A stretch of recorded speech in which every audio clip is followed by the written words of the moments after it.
तर हे बघा कशी चुकी झाली.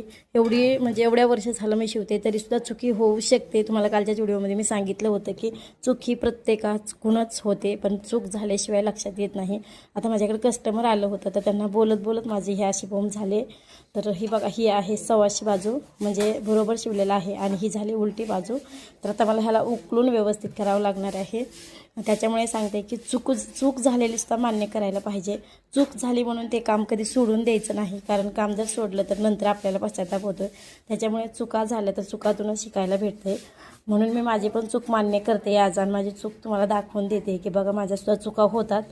तर आता मला ही पूर्ण शिलाई मारली मी आता आणि ही दोन्ही बाजू एकसारखीच आहे ना, त्याच्यामुळे मला वळकायला नाही आलं. तर तुमच्याकडून पण अशा चुका होऊ शकतात. त्याच्यामुळे मी कालच्या व्हिडिओमध्ये तुम्हाला दाखवलं होतं की कधी पण कटोरी आपला हा मधला भाग जेव्हा आपण स्टिचिंग करतो ना म्हणजे जॉईंट करतो ना, तर तेव्हा असे समोरासमोर ठेवूनच मारायला पाहिजे. मी हा जो म्हणजे भाग आहे तो शिवला आणि खाली टाकून दिला, नंतर हा शिवला आणि बोलत बोलत माझं असं झालं आहे. कस्टमर येऊन थांबलं होतं, मी लक्षच नाही केलं, तर आता माझं लक्ष गेलं. तर आता चला मला आता हे उकलून दुरुस्त करायचं आहे. तर तुमच्याकडून पण अशा चुका झाल्या ना, तर मग असं समोरासमोर ठेवायचं, तर तुमची चूक जी आहे तर तुमच्याबरोबर लक्षात येणार आहे. आणि तेव्हा असं जर झालं तर हे पूर्ण उकलून काढायचं. आणि कधी पण हे जेव्हा आपण स्टिचिंग करतो ना, तर तेव्हा शिलाई मोठी ठेवायची, म्हणजे 4वर 5वर ठेवायची. ते उकल्याला आपल्याला सोपं जातं. त्याच्यामुळे मी सांगते. तर आता मी हे उकलून घेते आणि मग नंतर व्यवस्थित ब्लाऊज कंप्लीट झाल्याच्या नंतर मग दाखवते. तर चला मग आजचा छोटासा मिनी ब्लॉग होता. कसा वाटला नक्की कमेंटमध्ये सांगा. व्हिडिओ आवडला असेल तर व्हिडिओला एक लाईक नक्की करा.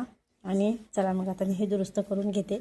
शिवायला बसले होते लवकर, आज संक्रांत आता थोडे दिवसावरच राहिले आणि माझ्याकडे ब्लाऊजचा स्टॉक जास्त पडला आहे. फक्त आता 11 दिवस काल मोजले होते तर 10-12 दिवस राहिले होते, तर एक दिवस तर गेला माझा. काल 4 ब्लाऊज शिवले होते, आता फक्त 11 दिवस राहिलेत. आणि आता उकलून घेते मी.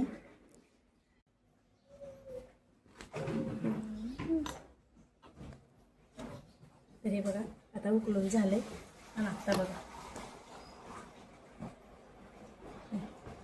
आता बघा झालं व्यवस्थित. तर आता मी स्टिचिंग करून घेते आता. झालं. तर चला बघा आता मी शिवून घेते. आता उकलून घेतले आणि व्यवस्थित केले सगळं. आता शिवून घेते म्हणजे झालं सगळं. कटोऱ्या वगैरे सगळं जोडून घेतलं होतं. हाच एक शेवटचा भाग राहिला होता तर तोच बिघडला. त्याच्यामुळे आता दुरुस्त करते आणि आता शिवून घेते. ब्लाऊज कंप्लीट झाल्याच्यानंतर दाखवते मी. तर चला बाय. श्री स्वामी समर्थ.